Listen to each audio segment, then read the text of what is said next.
অভিনন্দন team New Zealand, well done New Zealand, well done New Zealand. 2026-এর T20 world কাপে আমরা ফাইনালে ডান।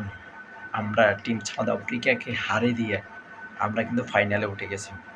আমরা একদম ফাইনালে উঠে গেছি বরাবর। বাবুরে ও নিউজিল্যান্ড সবচাইতে বড় সিদ্ধান্ত নিয়েছে টসে। তারা টসে জিতার পর সাউথ আফ্রিকাকে ব্যাটিং দেওয়ার পর সাউথ আফ্রিকা টার্গেট দেয় 174 এবং তাদের শুরু থেকেই ভরাডুবি ছিল।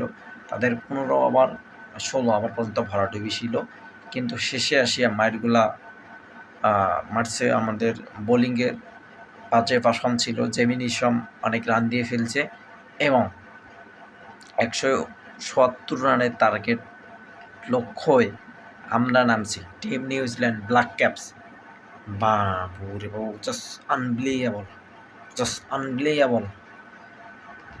এই ম্যাচটাকে আপনি কীভাবে দেখবেন?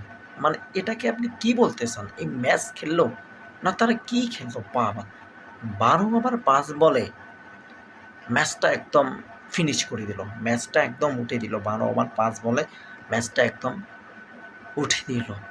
আমরা ফাইনালে 2026-এর T20 ওয়ার্ল্ড কাপে আমরা ফাইনালে উঠে গেছি। তবে যদি কেম উইলিয়ামসন আমাদের থাকতো তাহলে আরও ভালো লাগতো। সে তার এই ক্যারিয়ারে কোনো ট্রফি পায় নাই, শুধু বিপিএলের ট্রফিটা পাইছে। যদি এই বয়সে আসিয়া যদি এই টুর্নামেন্টটা থাকতো, এই 26 সালের T20 ম্যাচটায় যদি থাকতো, বিশ্বকাপটায় যদি থাকতো, তাহলে আমাদের ভালো লাগতো। এবং কি বলবো, আনবিলিয়েবল পার্টনারশিপ দিচ্ছে আমাদের টিম নিউজিল্যান্ডের ওপেনিং ব্যাটসম্যান। আনবিলিয়েবল পার্টনারশিপ দিচ্ছে ফিল অ্যালেন। বাবুরে বাবু, এই প্লেয়ারটার কথা কি বলবো, জাস্ট অসাধারণ খেলছে। 33 বলে সেঞ্চুরি মারি দিচ্ছে এবং এই T20 ওয়ার্ল্ড কাপে সর্বোচ্চ স্ট্রাইক রেট ধারী, কম বলে সেঞ্চুরি মারি দিছে। এই ম্যাচটাকে আপনি কীভাবে ব্যাখ্যা করবেন? এজন্য ক্রিকেটকে ভালোবাসি, এই টিমকে ভালোবাসি। এজন্য আমরা টিম ব্ল্যাক ক্যাপসকে সাপোর্ট করি। ব্ল্যাক ক্যাপস যে আমাদের এভাবে একটা ম্যাচ উপহার দেবে আমাদের কল্পনার বাইরে। আমি কিন্তু ভাবিনি যে তারা এভাবে আগ্রাসী মোড নিয়ে শুরু থেকে শেষ পর্যন্ত ম্যাচটা কিন্তু উঠে দিবে, এটা আমি কিন্তু ভাবিনি। টিম সাইফের যে পার্টনারশিপটা দিচ্ছে 58, সেও 58 রান করছে। জাস্ট অসাধারণের পার্টনারশিপ।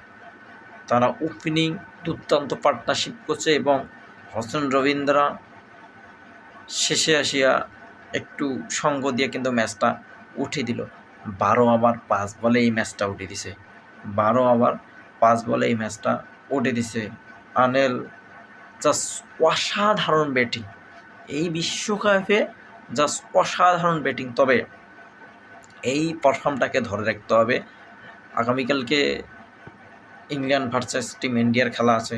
যদি কোনোভাবে ইন্ডিয়া জেতে, আমরা তো চাইবো যে ইন্ডিয়া জিতুক না, যদি কোনোভাবে ইন্ডিয়া জেতে তাহলে ইন্ডিয়ার এগেইনস্টে এই ধরনের খেলা খেলতে হবে। আমার অভিনন্দন, শুভকামনা রইল। আবারও বলতেছি, যদি কেম উইলিয়ামসন থাকতো তাহলে আমাদের জন্য একটু ভালো লাগতো।